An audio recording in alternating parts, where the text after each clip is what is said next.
Ассаламу алейкум, арбаңыздар. Менин аты жөнүм Эрнис Кыяз, мен журналистмин. Мына алдыда парламенттик шайлоолор жакындап келатат. Алдыртадан эле ар кандай оюндар башталды.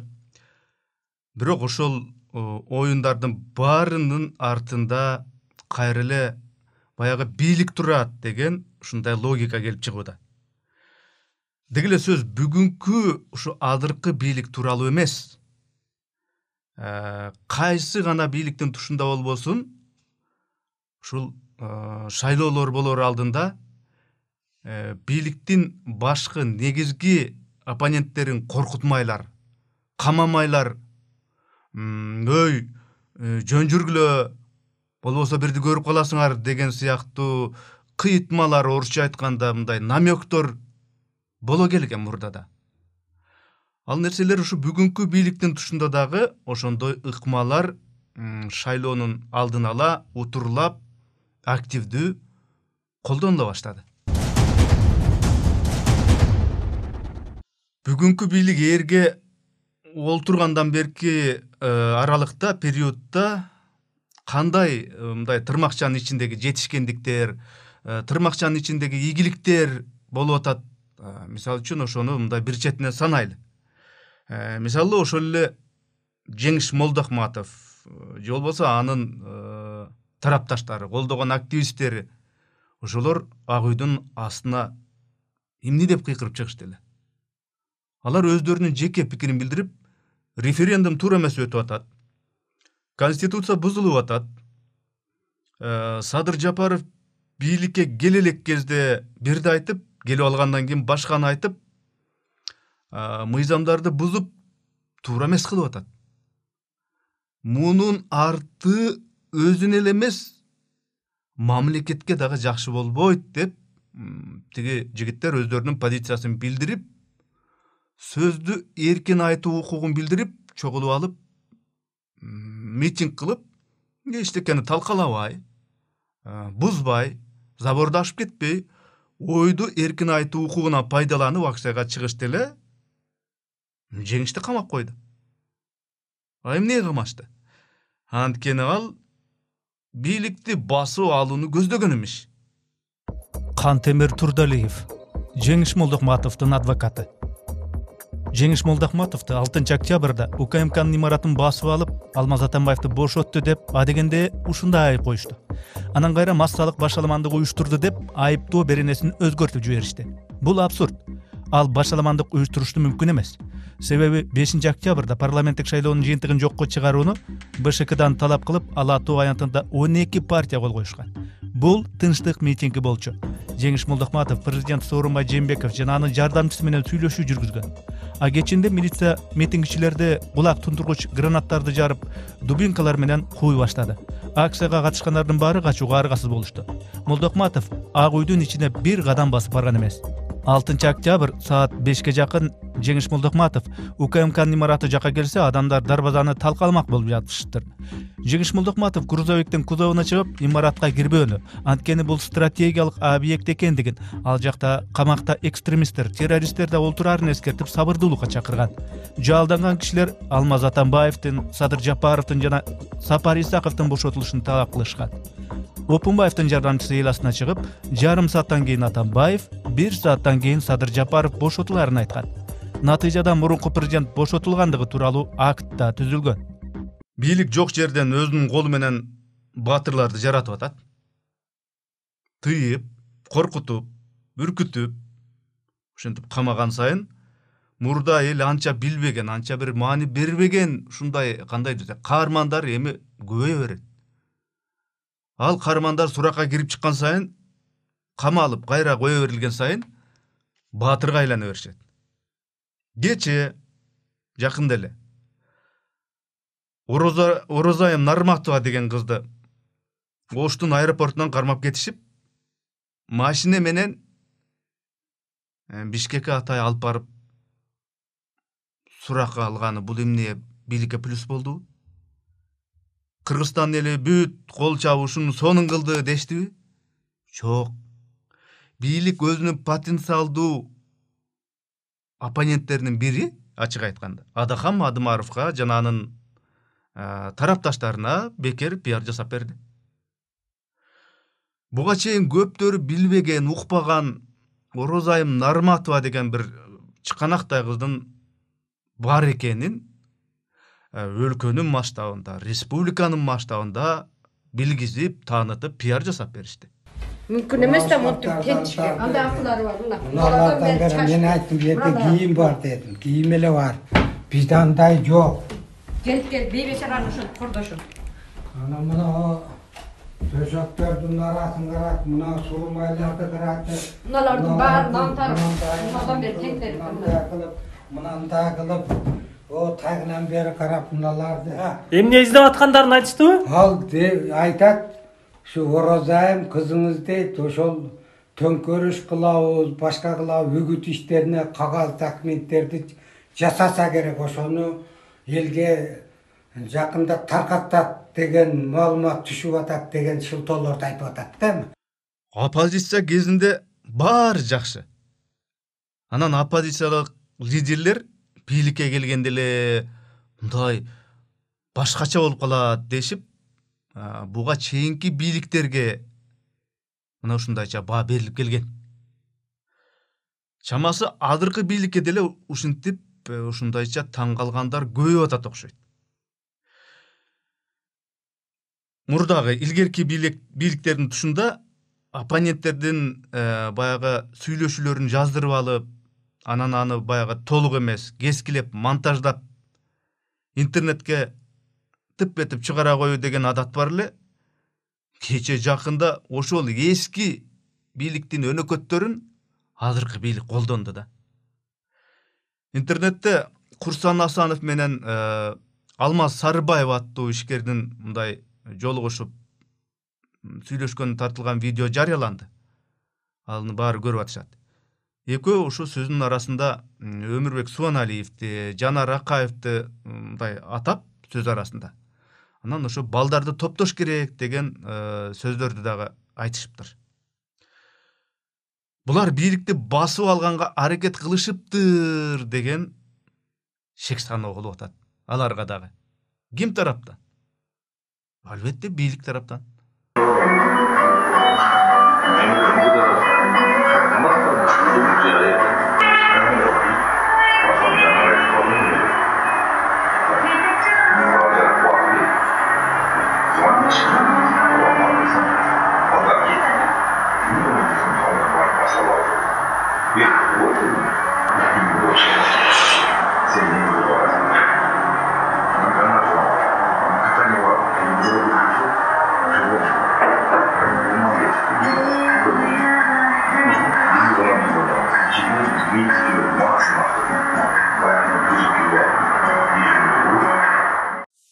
Аңгыча эле интернетке маданият ишмерлеринин президент Садыр Жапаровго кайрылуусу деген кат жарыяланып кетти.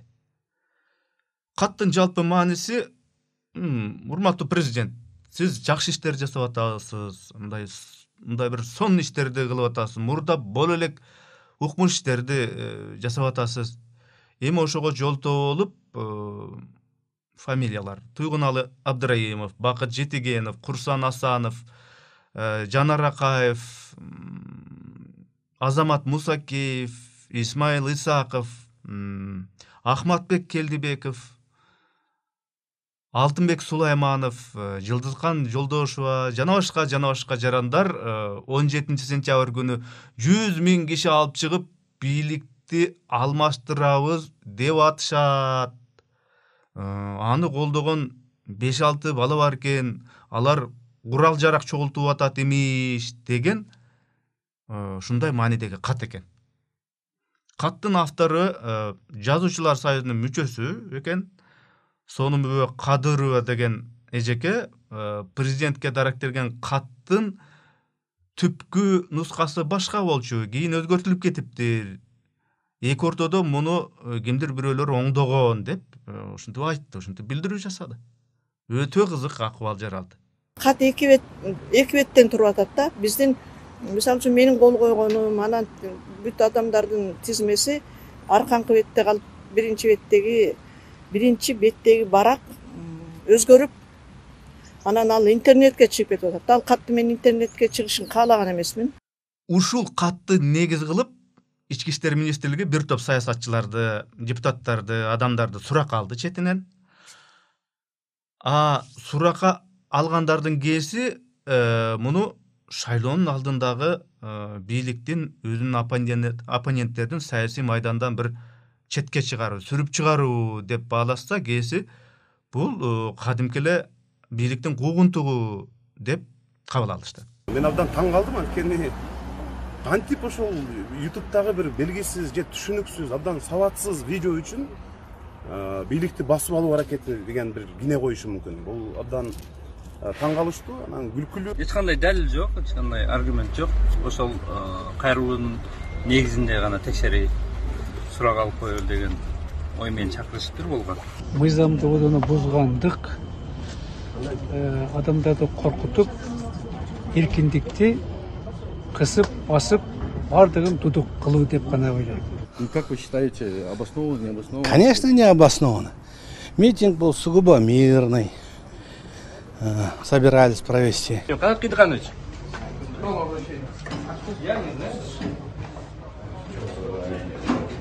Вы не знаете, зачем вас вызвали? Да. Бензиндин баасы асмандагандан асмандап эле баратат. Азык-түлүктүн баалары кымбаттады. Экономикалык абал анча жакшы эмес. Кошуналар менен болгон мамиле мындай бар менен жоктун ортосунда, эптеп эле бар дегендей. Сырттан тем эле күргүчтөп агылып келип аткан реалдуу инвесторлор байкалбайт, муну ачык айтыш керек. Эл аралык масштабтагы эми дүйнөнү коелу, ири проекттер дагы жок койсо, эл деген эл эртең эле сурайт. Мына силер келдиңер. Эмнеге жашообуз кымбат? Эмне үчүн бензиндин баасы түшпөй эле койду? Эмне үчүн баягынын таягы боюнча эле келе табыз? Силер, бийлик, эмне реалдуу иш жасадыңар деп жакадан алат эл. Ошондо кандай жооп болот? Биз жакшы эле өлкөнү өнүктүрөлү деп атсак эле, мамлекеттик бийликти басып алабыз деп, могул тетиги саясатчылар, тетиги кишилер бизге аябай жолтоо болушту деп айтышабы. Элде дагы кулак бар, көз бар, мээ бар, мындай бир анализдей турган акыл эс бар. Бу эки достун кимиси өлкөнү башкарып атат деп мындай тарс этип эле сурайт биздин элде. Айтмакчы, президент Садыр Жапаров өзүнүн Facebook баракчасына мен убактымды саясий куугунтуктоолорго эмес, бүткүл кыргыздарды бириктирүүгө, чогултууга жумшоом керек деп жазган да. Ушинтип жазбады беле. Анда жанагы тетиги саясий куугунтуктоолорду, сурак алмайларды, камоолорду ким жасап атат болду экен? Кыргыздарды бириктирбей, чогултурбай. Ошол эле учурда Камчыбек Ташиев 2 ай мурда биз президентке, кызматтагы адамдарга мындай акарат кылып аткандарды, мындай аябай бир жазып аткандардын баарын эсепке алып, карап атабыз. Алар акыры жооп берет деп мындай эскерткени бар. Ал элдин эсинде. Ошол эскертүүсү акыры барып мындай куугунтукка айланып кеткен жокпу деген суроо пайда болот да. Президент Садыр Жапаровдун Facebook'тагы баракчасындагы 31 июлдагы жазган постунан: мен убактымды куугунтукка эмес, өнүгүүгө жана бүткүл кыргыздарды бириктирүүгө, чогултууга жумшашым керек. Всех тех людей, которые сейчас по интернету безнаказанно, пока безнаказанно кричат и говорят, обливая грязью, необоснованными обвинениями главу государства и других должностных лиц, когда-нибудь будут привлечены к ответственности. Каждый из вас сейчас записываетесь. Каждый из вас мы сейчас берем в учет в нашей стране и за рубежом. Камоолор, сурак алуулар мыйзамдуу негизде болсо, анда коом эл ушуну туура кылат, ырас кылат деп кол чаап, мындай кылып, бали деп кубаттамак. Эми баарыбыз көрүп тургандай, бирөө кат жазып жамандап койсо, бирөө имиш айтып койсо, интернетте бир жазуулар пайда болуп, күбүр-шүбүр пайда болсо, ошолорго негиздеп мындай кармап кетүүлөр, жетелеп кетүүлөр, колду кайрып кетүүлөр эми чынын айтыш керек, бийликке жакшылык алып келбейт. Азыркы бийликке гана эмес, азыркы бийлик жөнүндө сөз эмес. Кайсы гана бийликке болбосун. Бирөө айтыптыр, дептир, көрүптүр деп ошондой камап кетүүлөр Сталиндин убагында өтө катуу өрчүгөн, тарыхтан белгилүү. Кыргыздын азаматтары, тыңдары, акылдуулары, мындай бир сергек ой жүгүрткөн интеллигенциясы ошол Сталиндин учурундагы репрессияда жок кылынган. Тууганды тууганга, досту доско, айылдашын айылдашка, жердешин жердешке ушинтип аябай бир мындай бир кайраштырган. Ошол кайраштырууну башкы далил кылып, мына сен момундай кылыпсың дешип, Касым Тыныстанов атылган. Ишеналы Арабаев атылган. Абдыкадыр Орозбеков атылган. Мына Чыңгыз Айтматовдун атасы Төрөкул Айтматов атылган. Мына ушул сыяктуу Кыргыздын белгилүү инсандары четинен атылып кетишкен. Мен ал убакта мондай Facebook, Instagram, Telegram дагы эмне, Одноклассники, Twitter деген нерселер мындай болбогон менен кадимкидей баягы шыбыраган тоголок кат жазышып, эл өзүнүн ичинен бири-бирин сатышкан. Бул байдын тукуму, тиги болсо болуштун небереси, аркы болсо басмачынын урпагы, тетиги манаптын, бийдин жакындары. Ошолордун баары Совет бийлигинин душмандары дешип, мындайча айтканда, эл душмандарын мындай жоктон болсо дагы таап, ошондой нерсе кадимкидей эле бир жарышууга айланган. НКВД деген ошондой душмандарды тапкыч, камагыч, сурак алгыч ушундай бир орган болгон, НКВД деген. Ошолордун башчылары, НКВДнын башчылары бири-бири менен атандашып, мен момунча эл душманын таптым, паланчасын бир күндө эле баарын аттырып салдым деп, тетиги Москвадагы Сталиндик бийликке мактанган, кадимкидей сыймыктанган. Ошол жасаган иштер үчүн кадимкидей мындай өзүнчө барктуу эсептелген. Тарых илимдеринин кандидаты Жумагыл Байдилдеевдин Азаттыкка берген маегинен. Мендеги маалымат боюнча Кыргызстанда мисалы Нарын районунда кичинекей бухаринчилер деп мектепте окуган 12 жаштагы балдарды чыгарышкан. Эң карысы 82 жаштагы аксакал мамлекеттик сырды сактап алган чыккынчылык үчүн деп Нарындын түрмөсүндө атылган. Демек, бизде жаш өзгөчөлүгү жагынан 12 жаштан 82 жашка чейин тартылган репрессияга. Кыргызстандагы репрессиянын өзгөчөлүгү кандай? 1937 жылдын 4 сентябрында Ежовдун сунуштамасы менен Кыргыз СССРнин ички иштер эл комиссары болуп Лоцманов дайындалган. Ал келер менен райондор ортосунда НКВДчылардын социалисттик мелдешин уюштурган. Архивдик маалыматтарда Беловодск НКВДсынын башчысынын рапорду сакталып калган. Анда ал 99 эл душманын кармаганын айтат. Борбордогулар эмнеге 99? Жүзгө теңеп койгула дешет. Тигил сыртка чыкса бир киши уюн жетелеп кетип бараттыр. Анын уюн мамыга байлатып киргизип дегенден сен качан Алаш Ордо партиясына мүчө болгонсуң? Социал Туран партиясына кантип мүчө болгонсуң деп сураса, ал байкуш мен жайлоодо жүрүп Алаш менен Туран аксакалга жолуккам, ошондон бери көрө элекмин дейт. Мына ушундай акылга сыйбас иштер менен репрессия жүрүп атса, 1937 жылдын 31 декабрында ВКПБ Кыргыз БКСынын биринчи катчысы Вагов Лоцмановго жеңил машина берип, аны репрессияны дагы күчөтүүгө шыктандырып салат. Советтик диктатурадан кутулдук, эгемендик алдык деген Кыргызстан үчүн ошол нерселер эми мындай сабак болушу керек эле да. Ошол эгемендик жылдарында бир негизи жок эле камалып, түрмөдө отурган саясатчыларыбыз көп эле болду да. Репрессияны унутуп калып эле.